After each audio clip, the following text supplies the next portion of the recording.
afin que s'accomplisse la parole prononcée par la bouche de Jérémie. L'Éternel réveilla l'esprit de Cyrus, roi de Perse, qui fit faire de vive voix et par écrit cette publication dans tout son royaume. Alléluia. Ça veut dire que le message devait aller dans tout le royaume. Tout le monde devait être informé. C'est pourquoi ma prière, c'est que ça ne se cantonne pas seulement à la jeunesse de la vraie Église de Dieu. Que toute la vraie Église de Dieu embrasse la venue du Messie. Que toutes les autres églises embrassent la venue du Messie.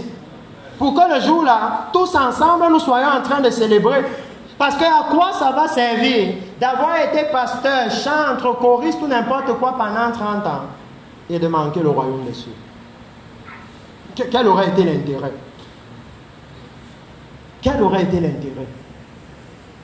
Donc quand le message est venu, ça devait maintenant aller dans tout le royaume. Et il dit, ainsi parle Cyrus, roi des Perses. L'Éternel, le Dieu des cieux, m'a donné tous les royaumes de la terre et m'a commandé de lui bâtir une maison à Jérusalem en Juda. Qui d'entre vous, écoutez bien ce qu'on va lire ici, parce que nous sommes en train de clôturer. La question est, qui d'entre vous est de son peuple? Parce que tout à l'heure, j'ai lu 2 Corinthiens 6 ici, et on a vu les caractéristiques du peuple de Dieu. Et il dit maintenant qu'au moment où il fallait rebâtir le temple pour que la gloire revienne, c'était une question de qui d'entre vous est de son peuple. Même Cyrus comprenait que vous ne pouvez pas vous mélanger.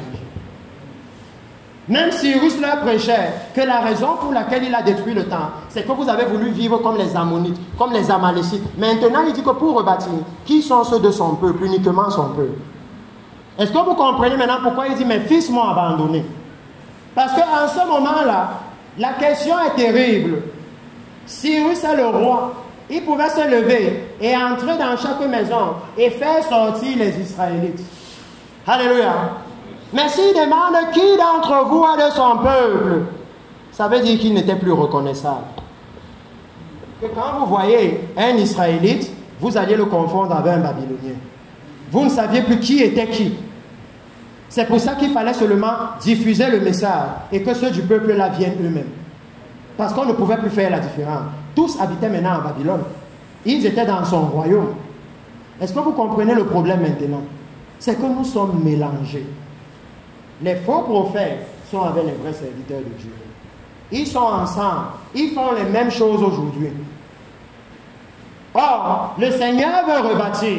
Et il dit que le problème, c'est qu'au moment de rebâtir, c'est qu'il veut seulement ceux de son peuple. Alléluia.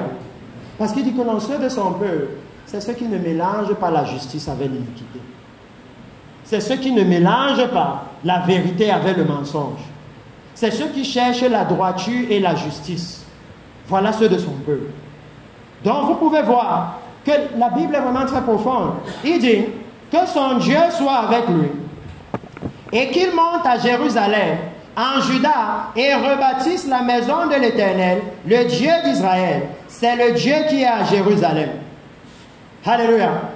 Il dit maintenant que quand il a fait l'édit, le but de l'édit, le but du message, c'était que le peuple du Seigneur sorte.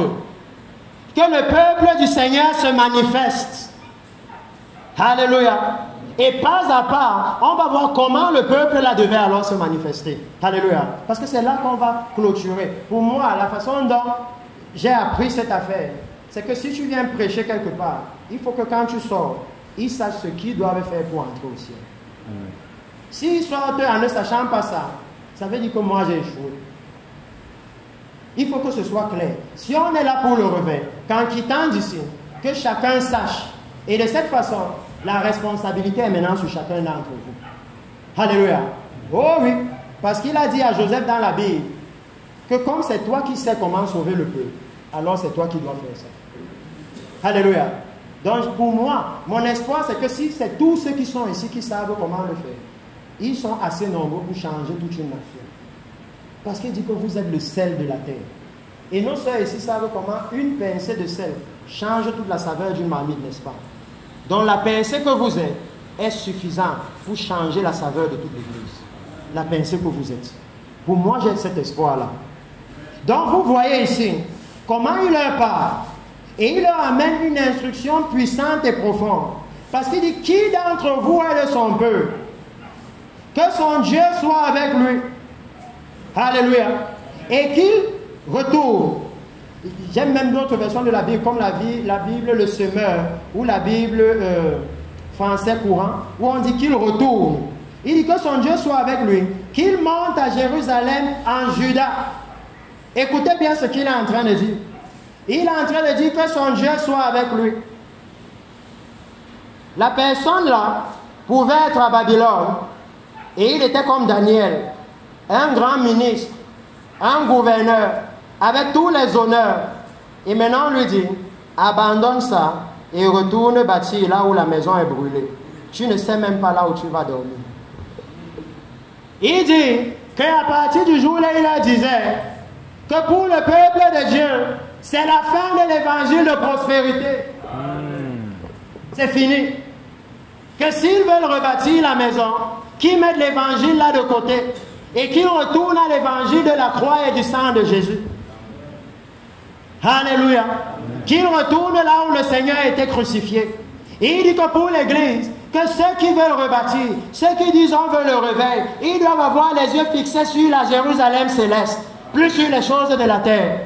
Le message doit changer, leur comportement doit changer. Parce qu'il dit qu'en ce moment, une fois que l'édit avait été fait, alléluia, tu pouvais ne pas reconnaître un Israélite avant, un Juif. À partir de ce jour-là, tu pouvais les reconnaître. Parce que quand tu allais passer dans Babylone, et tu vois une maison là, ils sont en train d'arranger leurs affaires, tu sais que voici les Juifs là ici.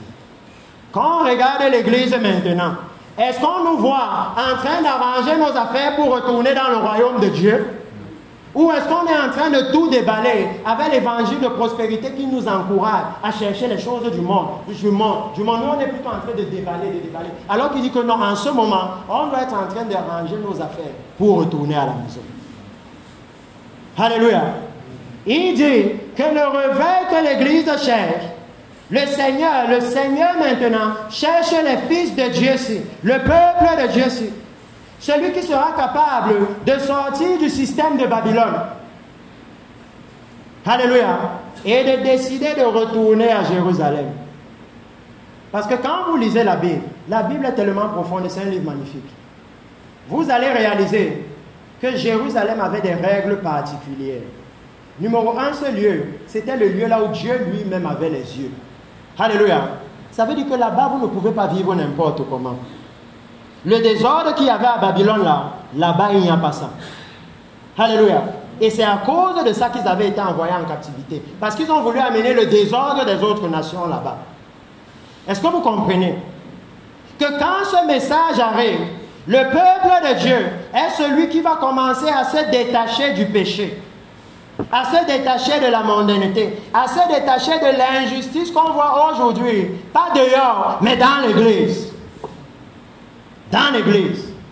Parce qu'à ce moment, ils étaient mélangés. On ne sait pas qui est qui. Alléluia.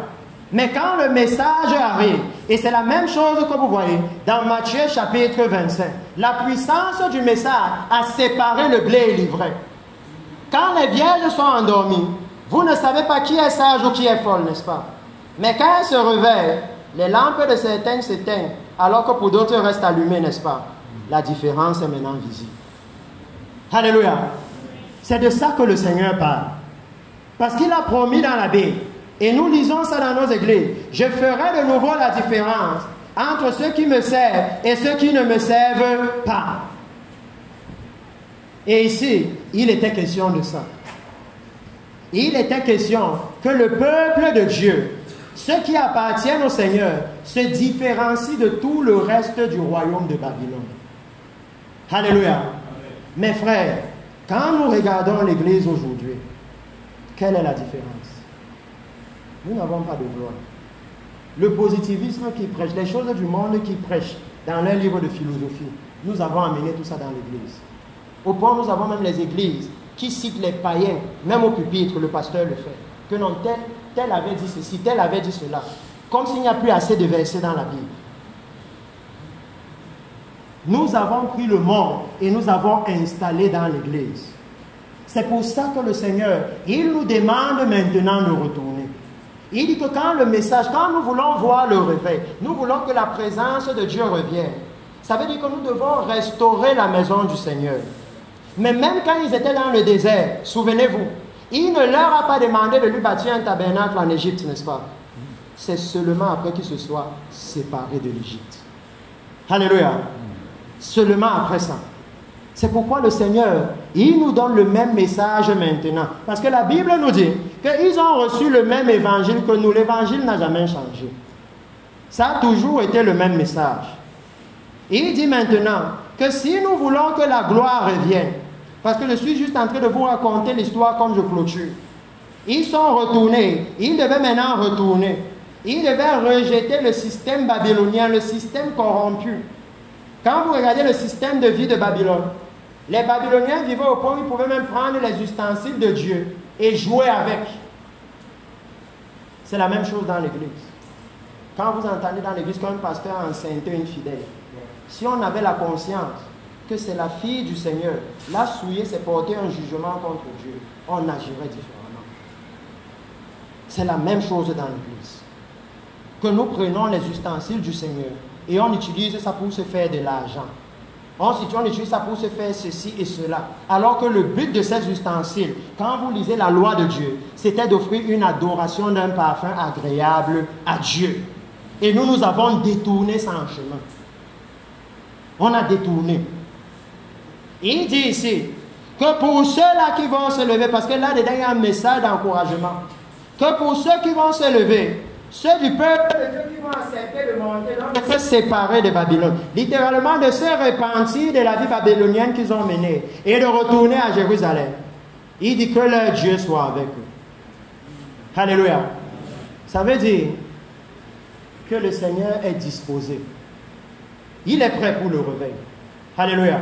Parce que l'heure est déjà arrivée, je vous ai démontré ça. Ici, il nous montre qu'il est prêt à être avec ceux qui veulent voir le réveil. Il est prêt. La seule chose qu'il attend, c'est la repentance. Il est prêt. La Bible dit que quand le temps est arrivé, à peine Daniel a commencé à prier, l'ange lui a dit, dès que tu as commencé à prier, la parole a été relâchée du ciel. Il attend la repentance. Alléluia. C'est tout ce qu'il attend. Que quand est-ce qu'ils vont revenir vers moi? Quand est-ce qu'ils vont arrêter de croire que tout leur malheur vient des démons, des esprits de ceci et de cela, qui en réalité n'ont aucune puissance? Oh oui, et qu'ils vont réaliser que mais c'est moi. Même dans la Bible, il disait que la Syrie entre ses mains est une verge pour corriger Israël. Ça veut dire que quand les Assyriens attaquaient Israël, Dieu, son objectif, ce n'était pas qu'ils aient dit aux Assyriens, pardon, laissez-nous. Le but, c'était qu'ils se tournent vers Dieu et que Dieu les délivre. Mais nous avons un autre évangile. Le démon de ceci, l'esprit de cela. Oui, au point où nous les connaissons plus que Jésus. Nous les craignons même plus que Dieu. Parce que matin, midi, soir, nous avons parlé d'eux, au lieu de parler de la venue du Seigneur. Donc le Seigneur dit ici, que de la même façon, quand il leur a dit qu'ils montent, qu'ils bâtissent la maison de l'Éternel, c'est le Dieu qui est en Jérusalem. Là-dedans, vous trouvez toutes choses. Et quand ils sont allés, ils ont commencé à rebâtir, jusqu'à rebâtir le temple. Dans le livre de Agé, quand ils ont bâti le temple, et les anciens ont vu le temple, et ils ont commencé à pleurer. Ils ont vu l'état de la maison, et leur cœur était touché. Moi, les témoignages que j'ai eus, c'est que non, au début de la foi, même quand il y avait, je ne sais pas si c'était les villes mortes, nous on était dehors, on chantait, on priait Jésus, on partait dans les veillées de prière. On partait célébrer le Seigneur. Le zèle était là. L'engouement était là. Mes frères, est-ce que c'est ce qu'on voit dans l'église aujourd'hui? Où est le zèle même seulement pour la justice dans l'église? Servir le Seigneur est devenu pour nous comme un fardeau. Les pasteurs même doivent crier sur les brebis, crier sur les brebis. Pourtant, quand on entend comment le réveil a commencé, tout le monde se donnait à cœur joie. C'était une gloire, c'était un privilège, un honneur d'être même celui qui allait accueillir les gens à l'église. Aujourd'hui, c'est devenu banal parce qu'on se discute l'argent. On dit le portier, là, on lui donne combien dans les dîmes? On lui donne combien? Le chantre, là, il a combien dans les offrandes? Le service du Seigneur, ce n'est plus ça qui nous intéresse. C'est le panier. Et c'est ça qui a rendu l'Église telle qu'elle est aujourd'hui. C'est pourquoi dans les Écritures, nous montrent que quand les anciens ont vu l'état de la maison, et ils ont commencé à pleurer, parce qu'ils se souvenaient de la gloire qui était là avant. Et nous, quand nous lisons la Bible, je vais revenir au bon référentiel, et que nous voyons la gloire qui était dans l'Église au départ. Mes frères, est-ce que nous voyons ça aujourd'hui? Pourtant, nous sommes censés être en train d'attendre le Messie plus que eux. Si à l'église de Thessalonique, quand ils ont reçu Jésus, directement ils ont commencé à attendre sa venue. À combien plus forte raison pour nous qui arrivons 2000 ans après eux? Alléluia. Combien notre empressement à se préparer pour la venue du Messie devait être? Donc ce soir, je voulais partager ceci avec vous parce que pour moi, c'est une opportunité de dire à chacun d'entre nous ici que mes frères, de la même façon que Cyrus a parlé, l'état de la maison du Seigneur à cette heure, c'est moi, c'est vous. Levons-nous maintenant et retournons à Jérusalem. Retournons à la justice de Dieu. Nous savons chacun d'entre nous, même comment dans notre intimité, nous pratiquons les choses que Dieu n'agrée pas. Alléluia. Le moment de se repentir, c'est maintenant. Parce que lui promet que pour ceux qui vont retourner, Dieu sera avec eux. C'est pourquoi à cette heure-ci, la repentance n'a rien de honteux. Peu importe que j'ai été dans l'église, j'ai vécu dans les avortements, j'ai vécu dans le mensonge, j'ai vécu... Ça n'a pas d'importance maintenant. Ce qui a l'importance, c'est comment le Seigneur va me trouver quand il revient. Alléluia. C'est à la finalité que l'église doit regarder. Peu importe que nous considérions que, oh non, si on organise un meeting de repentance là-dehors, et qu'on me dit que moi, pasteur, je dois me mettre ici, et dire comment j'ai trompé ma femme, dire comment j'ai fait ceci, c'est honteux. Alors je vais vous dire que dans la Bible, le Seigneur dit, je veux t'humilier afin de ne plus avoir à t'humilier. Parce que bête à la honte là de quelque temps, que la honte d'aller éternellement en enfer. Alors que tu étais chrétien et dans l'église. Alléluia. Parce que ce jour-là, la Bible nous montre que, quoi que ce soit que vous fassiez, votre hypocrisie sera exposée. Ou c'est toi-même en te repentant, ou c'est le Seigneur à l'enlèvement de l'église. Quoi que nous fassions, il va nous exposer. Donc moi je pense que c'est mieux que je m'expose maintenant. Amen. Alléluia. Et que le jour-là, j'entre dans la gloire. Au lieu que je fasse semblant maintenant, et que le jour-là, je sois publiquement exposé. Alléluia. Vous-même ici, mes frères, qu'est-ce que vous pensez qu'il faut faire? N'est-ce pas mieux que nous exposions nos fautes maintenant? Est-ce que ce n'est pas mieux? C'est pourquoi pour moi, je ne veux pas perdre le temps. S'il y a des personnes ici qui, en écoutant ce message, savent que, d'une façon ou d'une autre, mon comportement dans l'église a conduit à ce qui est maintenant. Alléluia. Levons-nous tous et repentons-nous. Parlons ouvertement au Seigneur. Commençons par là. À parler ouvertement au Seigneur. À reconnaître chacun pour sa part devant le Seigneur ce qu'il n'a pas fait. Ou ce qu'il a fait qui est devenu un problème. Alléluia. Pour moi, c'est cet appel que je veux faire. Et j'invite tous ceux qui veulent ici. Maintenant, moi-même, je suis prêt à le faire. Parce que je n'ai aucune joie de voir le réveil de la Bible et de réaliser que je suis très loin de ça. Ce réveil qu'ils avaient était ce qui les encourageait, ce qui les motivait, ce qui leur donnait l'assurance qu'ils vont entrer dans le royaume des cieux. Parce que Dieu était avec eux. Alléluia. Maintenant que nous ne l'avons pas, quelle est notre assurance? Quelle est notre preuve? Sur quoi basons-nous notre conviction? Alléluia. Donc s'il y a quelqu'un ici, j'invite ceux qui veulent se lever avec moi. Nous allons ensemble nous repentir devant le Seigneur. Parce que pour moi, c'est ce qui m'a animé. Alléluia. Ceux qui veulent, nous allons ensemble nous repentir devant le Seigneur. Ce n'est plus le moment où on doit seulement parler. Alléluia. C'est le moment où nous devons passer à l'acte. Éternel mon Dieu, Seigneur, ce matin, je viens devant toi, en premier devant toute cette assemblée ici. je viens